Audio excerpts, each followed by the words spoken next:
তুমি কোন সুনুপটি? তুমি কে? আরবের তো সমালোচনা করাই যাবে না, মুনাফিক ছাড়া কেউ করতে পারে না। আমি কখন বলেছি সৌদি ভালো? কখন বলেছি?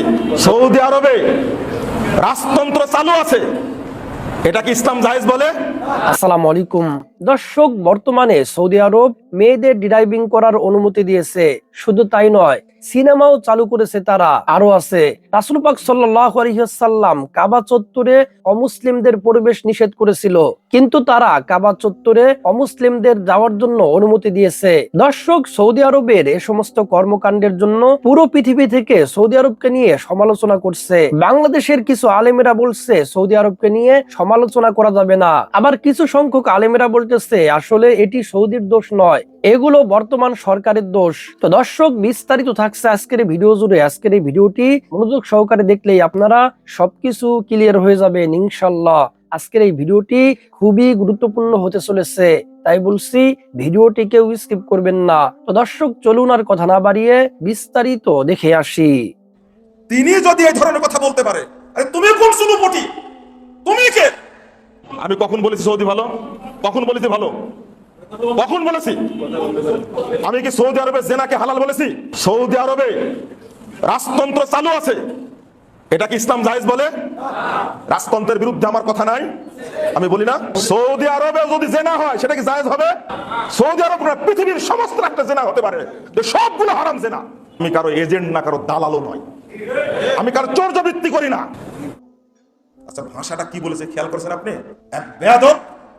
আমি সেদিনে গানটা কত আগে তৈরি করেছে তা জানি না, হঠাৎ করে সেদিন এক ছেলে আমাকে দিয়েছে হোয়াটসঅ্যাপে, দিয়ে বলছে যে ভাই এটা শুনেন তো গানটা। শায়েক এবং মাদানি, নামের শুরুতে শায়েক, শেষে বসায় কি মাদানি, এরা হলো শিক্ষিত বেঈমান, নাম দিয়ে শিক্ষিত বেঈমান। এই হারামখোর এর চিন্তা করলো না যে এইভাবে মানুষকে গালিগালাজ করে কি করে। যখন বলা হয়েছে মাদানি শায়েক, যখন আহলে হাদিস শব্দ উল্লেখ করা হয়েছে, এই হারামখোর পথভ্রষ্ট বদমাশ পুরো আহলে হাদিস উল্লেখ গালি দিয়েছে। যে সৌদি আরবের লোকদের হাতে হারাম আইনের দায়িত্ব দেওয়া ভুল হয়েছে। সৌদি আরবের লোকের উপরে হারাম আইনের দায়িত্ব দিয়েছে, মক্কা মদিনার দায়িত্ব দিয়েছে, এটা কে দিয়েছে? এটা অপরাধ করছে কে? বুঝতে পারেননি? আমি বলে কাকে দিতে হবে তাহলে? ইরানকে দিলে ভালো হতো। তুমি বেঈমান একজন, তোমার ঈমান নাই, তুমি শিয়াও চিনো না, সুন্নিও চিনো না। হায় হায় হায়, কি ভাষাটা বলছে, কি ভাষাটা বলছে! মানে ইরানের ট্যাবলেট এমন ভাবে খেয়েছে ওর মগজ পর্যন্ত পৌঁছে গেছে, সারাদিন বদদোয়া করে। ভাষাটা কি? সৌদি আরবের আলেমরা হলো আমেরিকার গোলাম। কথা তুমি বললে কেন? একজনকে গালি দাও তুমি। তিনি যদি এই ধরনের কথা বলতে পারে, আরে তুমি কোন সুনুপটি? তুমি কে? এখানে আরেকটা কথা, 300টা সিনেমা হল জারি করেছে পুরা সৌদি আরবে, 46টা ওপেন হয়ে গেছে অলরেডি। নবীর দেশ, কি মেনে নেওয়া যায় বলেন তো? ওদের অনুসরণ করাই হারাম, আর ওদের সিনেমাগুলো এখন দেশের সিনেমা হল বানিয়ে চালাচ্ছে।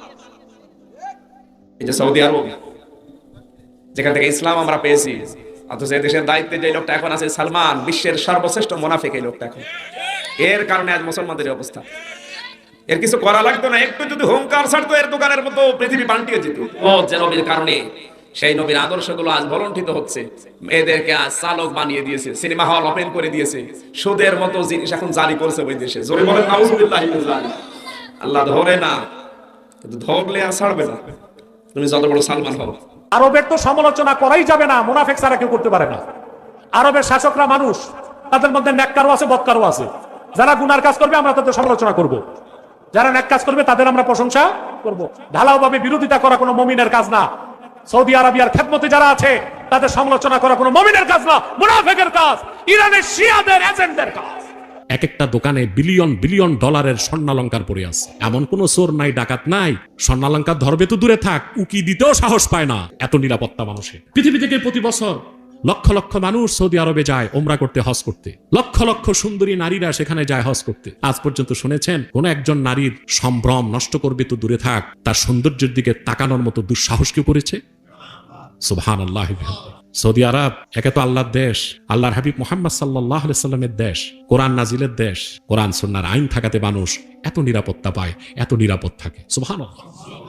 কোরআন সুন্নাহর আইনে দেশ চললে ওটা শুধু কল্যাণ রাষ্ট্র হয় না, সেটা এক নিরাপদ জনপদে পরিণত হয়ে যায়। সুবহানাল্লাহ। আপনি দেখেন না, সৌদি আরবের দিকে তাকান, সুবহানাল্লাহ। কোরআন ও সুন্নাহর আইনে সৌদি আরব চলে, মানুষ কতটা নিরাপদ। যারা হজ করেছেন দেখেছেন, মদিনাতুল মুনাওয়ারাতে, মক্কাতুল মুকাররমাতে যখন আজান হয়, শপিং মলগুলো খোলা রেখে মানুষগুলো চলে যায় নামাজ পড়তে। এক একটা দোকানে বিলিয়ন বিলিয়ন ডলারের স্বর্ণালঙ্কার পড়ে আছে।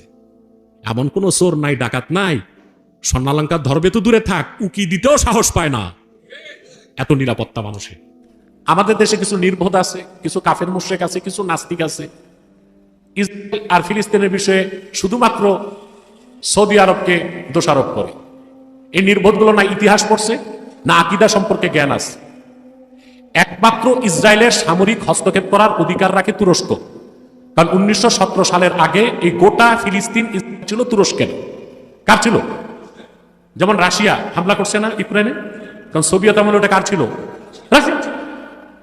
কার ছিল? রাশিয়ার ছিল। এখন তুরস্কের পূর্ণ অধিকার আছে তার মানচিত্রের মধ্যে পুরা ফিলিস্তিনকে নিয়ে উদ্ধার করে ইহুদিদেরকে বিতাড়িত করা। দোষদার তাকে দোষ না দিয়ে আমরা দোষ দেই সৌদি আরবের শাসক যারা তাদেরকে। তারপরে কাতারের আমির কি করলো, দুবাইয়ের আমির কি করলো, এটাও কুখ্যাত শিয়া ও তাদের দালাল যারা, তাদের একটি চক্রান্ত যা মুসলিম সমাজের মধ্যে ছড়াই দিচ্ছে। এটা বিভিন্ন যুগে করছে শিয়া সম্প্রদায়। এটাকে রাষ্ট্রীয় রূপ দিছে বাদশাহ আকবর। মানে এই যে আন্তঃধর্মীয় সম্প্রীতি থেকে দিনে আলাহির মতবাদটা বাদশাহ আকবর নিয়েছে। তাহলে এই আন্তঃধর্মীয় সম্প্রীতি, ইন্টারফেথ, এই কনসেপ্টটা কি ইসলামের বিপক্ষে না? দেখেন সুস্পষ্টভাবে আপনারা ইতিহাস ঘাটলে দেখতে পাবেন। আপনারা জানেন সৌদি আরবে এখন সিনেমা হল, মহিলাদের গাড়ি ড্রাইভিং, ওপেনলি গানের কনসার্ট, ভারত থেকে নায়ক নায়িকা নিয়ে গিয়ে রিয়াদে গানের কনসার্ট, তারপরে হোলির অনুষ্ঠান, এগুলো এখন সৌদি আরবের অহরহ বিষয়। এটা জানেন না?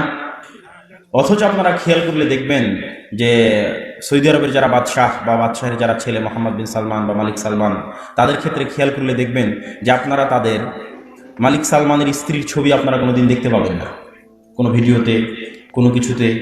বা তার ছেলের স্ত্রীর ছবি, মোহাম্মদ বিন সালমানের স্ত্রীর ছবি, কোথাও সে মোহাম্মদ বিন সালমানের সাথে যাচ্ছে, এরকম কোনো ছবি খুব কম পাবেন।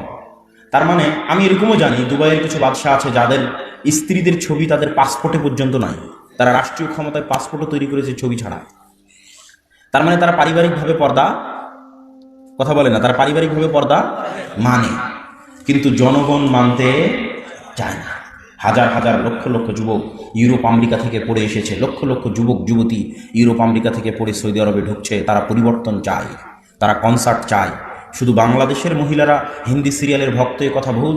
সৌদি আরবের মহিলারাও হিন্দি সিরিয়াল, এমন কোনো হিন্দি সিরিয়াল নাই যে হিন্দি সিরিয়ালের আরবি ডাবিং করা হয়নি। এমন কোনো হিন্দি মুভি নাই যে হিন্দি মুভির আরবি ডাবিং করা হয়নি। সৌদি আরবের মহিলারাও ওই হিন্দি সিরিয়াল, হিন্দি মুভিগুলোর ভক্ত, ফুটবল খেলার ভক্ত, তারাও এগুলো দেখে এবং শুনে। জনগণ মানতে চায় না, এই জন্য সরকার টিকতে পারে না। তার মানে হচ্ছে জোরপূর্বক ক্ষমতা দিয়ে ইসলাম কায়েম রাখা যায় না, বরং মানুষকে দাওয়াত দিয়ে মানুষের অন্তর পরিবর্তন করে। জানতে চেয়েছেন রাজতন্ত্র ইসলামে কতটুকু অনুমোদন করে? না, রাজতন্ত্র ইসলামে অনুমোদন করে না। সৌদি আরবে থাকলে সবকিছু জায়েজ নয়। সৌদি আরবে কতজন বিড়ি টানে বড় পাঞ্জাবি গায়ে দিয়ে, আমি নিজে দেখেছি। তাই বলে কি সেটাও জায়েজ হবে নাকি? না। এবং আরব দেশের লোকেরা বিয়ে করে 5টা 7টা, এমন ঘটনাও আছে। একসাথে 4-5টা বউ আছে, 5টার উপরে বউ আছে, এমন ঘটনাও আছে। অথচ ইসলামে 4-এর বেশি জায়েজ নাই।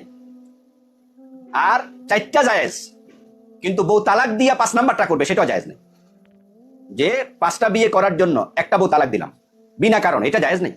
এটা করতেছে অনেকে, 15টা বিয়ে করে, 20টা বিয়ে করে, কয়দিন পর একটা বউ ছেড়ে দেয়।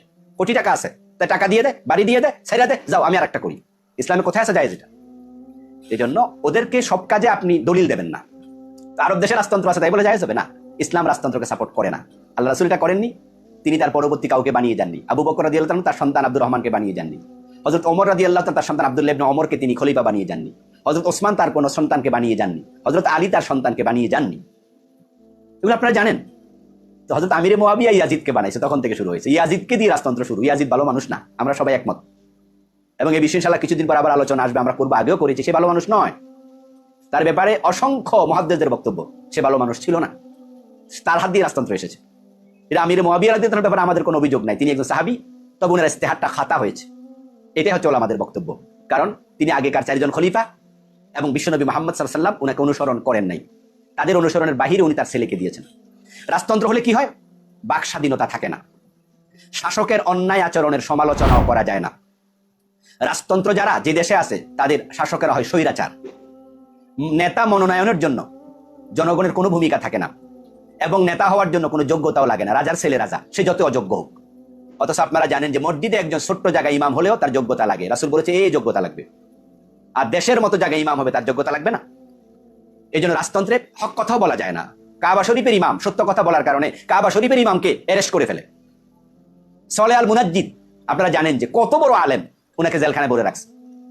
আরে কাবা শরীফের ইমাম যদি আব্দুর রহমান আস-সুদাইস হাফেজাহুল্লাহ, বিশ্ববিখ্যাত আলেম, যদি উনি কালকে সৌদি গভর্নমেন্টের বিরুদ্ধে কথা বলে, আপনারা বলুন তো উনাকে অ্যারেস্ট করবে না?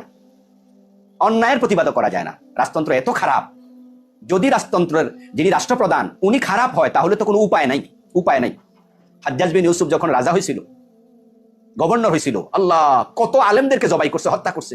আব্দুল্লাহ ইবনে জুবাইর রাদিয়াল্লাহু তাআলার মতো লোকের হত্যা করে তার লাশ, উনার লাশকে ঝুলাইয়া রাখছে। এই জন্য গণতন্ত্রে কিছু কথা বলা যায়, গণতন্ত্র সব হালাল না, গণতন্ত্রে কিছু হারাম আছে, কিছু হালাল আছে। যেমন গণতন্ত্রে বাক স্বাধীনতা আছে। আমি আমেরিকায় দেখেছি আপনার হোয়াইট হাউসের সামনে ডোনাল্ড ট্রাম্পের বিরুদ্ধে এক ব্যক্তি একটা সাইকেলে পোস্টার লাগাইয়া সে ডোনাল্ড ট্রাম্পের নাম ধইরা বকাবকি করতেছে, একটা পোস্টার লাগাইয়া। দেখলাম পাশে পুলিশ দাঁড়ায় আছে। আমার কাছে বড় অবাক লাগলো যে হোয়াইট হাউসের সামনে, ডোনাল্ড ট্রাম্পের বাসভবনের সামনে ওকে বকাবকি করতেছে, টেরোরিস্ট বলতেছে, টেরোরিস্ট। এবং তার পোস্টারের মাঝে লেখা ডোনাল্ড ট্রাম্পের ছবি দিয়া যে সে terrorist, Donald Trump is terrorist. তাহলে বোঝা গেল গণতন্ত্র যতই খারাপ আপনি বলেন, সেখানে কিছু ভালো দিক আছে। যেমন আপনি কথা বলতে পারবেন, যেটা রাজতন্ত্রে নাই। 5 বছর পর 4 বছর পর নেতা আপনি চাইলে চেঞ্জ করতে পারবেন, উনাকে ভালো লাগে না চেঞ্জ করেন। কিন্তু রাজতন্ত্র হলে সে যতই খারাপ হোক, মরার আগে আর চেঞ্জ নাই, সে যদি জালেম হয় শেষ করে ফেলবে। বাক স্বাধীনতা থাকে, কিছু ভালো দিক আছে গণতন্ত্রে, কিন্তু রাজতন্ত্রে কোনো ভালো দিক আমি দেখি না, বরং এটা স্বৈরাচারী, চরম স্বৈরাচারী। যদিও আজকে কিছু লোক ওই সৌদি আরবের ডলার পাইয়া কিছু আলেম রাজতন্ত্রের পক্ষে কথা বলছে, কারণ ওরা ওদের পেট্রো ডলার পায়, ওদের পোষালো বেতন দেয়, এই জন্য ওদের পাশ উঠতেছে। আমরা সৌদি আরবকে রাসূলের জায়গা, রাসূলের দেশ, ইসলামের পুণ্যভূমি, লীলাভূমি কত ভালোবাসি, কিন্তু সৌদি গভর্নমেন্ট যদি অন্যায় করে তাকে সাপোর্ট করা এটা ইমানদারের কাজ নয়। আমরা অন্যায় যতটুকু অতটুকু বিরোধিতা করবো, আবার যখন কোনো ভালো কাজ করবে সৌদি আরবের গভর্নমেন্ট, আমরা তাদের হাতে চুমু খাবো, কপালে চুমু খাবো, কারণ তারা তো আমাদের সব দেশের মাঝে, ইসলামী রাষ্ট্রগুলোর মাঝে তারাই তো নেতা। এই জন্য তাদের ভালোটা আমরা খুব চাই, কিন্তু খারাপটুকু আমরা ভালো বলবো। রাজতন্ত্র, রাজতন্ত্র সাইদি সাহেবের ভাষায় এটি জায়েজ নয়, হারাম, বরং শয়তানের দেওয়া। শয়তানের দেওয়া তখন জায়েজ হওয়ার প্রশ্নই উঠে না, ঠিক না? জায়েজের রাস্তায় নাই, আমি উত্তম প্রশ্ন যাচ্ছি না, জায়েজই নয়। এবং যারাই হাসিল করেছে রাজতান্ত্রিক পদ্ধতিতে নেতৃত্ব হাসিল করেছে, তারা শয়তানের দান পেয়েছে, তার কথাই। এখন শুনুন, আল্লাহ পাক রব্বুল আলামিন ইব্রাহিম আলাইহিস সালাম এবং তার বংশধর সম্পর্কে কি বলছেন? সূরা নিসার আয়াত নম্বর 54। আল্লাহ বলেন, আম ইয়াহসুদুনা আন-নাসা আলা মা আতাহুমুল্লাহু মিন ফাদলিহি, তারা কি মানুষের হিংসা করে থাকে ওই সব নিয়ামতের উপর যা আল্লাহ তাদেরকে তার অনুগ্রহ পূর্বক দান করেছেন? হিংসা করে থাকে মানুষ, যাকে দান করে আল্লাহ, অন্যরা তখন কি করে? হিংসা করে যে এদের পতন কি করে ঘটাবো, হ্যাঁ, এদের সর্বনাশ কি করে করবো, এদেরকে টেনে কি করে ফেলবো, আমরা কি করে নেতৃত্বে যাবো, ওরা কেন পেল আমরা কেন পেলাম না। আল্লাহ বলছে মানুষের স্বভাব হচ্ছে এটি, গণতন্ত্রের স্বভাব হচ্ছে এটি, গণতন্ত্রের স্বভাব হচ্ছে এটি। যতই সৎ লোক আসুক, ওকে নামিয়ে ফেলার জন্য, পতন ঘটানোর জন্য, ডাউন করার জন্য মিথ্যার শেষ নেই। গণতন্ত্রের রাজনীতি মানে মিথ্যা আর মিথ্যা। আর এসব আপনারা মহফিলে অনুষ্ঠানে হাজির হয়েছেন, রাজনৈতিক বক্তব্য শুনেছেন, আর জানেন যে কি মিথ্যাচারিতা তারা করে। তো দর্শক শ্রোতা, আশা করি সম্পূর্ণ ভিডিওটি দেখেছেন এবং সবকিছু বুঝতে পেরেছেন। দর্শক, সৌদি আরব হচ্ছে মুসলিমদের একটি মাথা, আর এই সৌদি আরব যদি ইসরায়েল এবং যুক্তরাষ্ট্রের গোলামি করে, তাহলে মুসলমানদের জন্য এর থেকে লজ্জাজনক আর কিচ্ছু হতে পারে না। মুসলমানদের বিজয় না হওয়ার কারণ কি জানেন? এই সমস্ত মুনাফিকদের জন্য। এই সমস্ত মুনাফিকরা ইসরায়েল এবং আমেরিকার সাথে দালালি করে যাচ্ছে, আর এই দালালি করার কারণে আজ মুসলমানরা মার খাচ্ছে, নিরীহ মুসলমানদেরকে পাখির মতো হত্যা করছে। সৌদি আরব সহ মুসলিমরা যদি একতাবদ্ধ থাকতো, তাহলে পুরো পৃথিবীতে আজ মুসলমানদের বিজয় হতো। মুসলমানদের উপরে কেউ কথা বলার সাহস পেত না, মুসলমানদের উপরে কেউ চোখ রাঙাতে পারতো না। তো যাই হোক, আল্লাহ সুবহানাহু ওয়া তাআলা যেন এই সমস্ত মুনাফিকদেরকে হিদায়াত নসিব করেন, আমিন আমিন।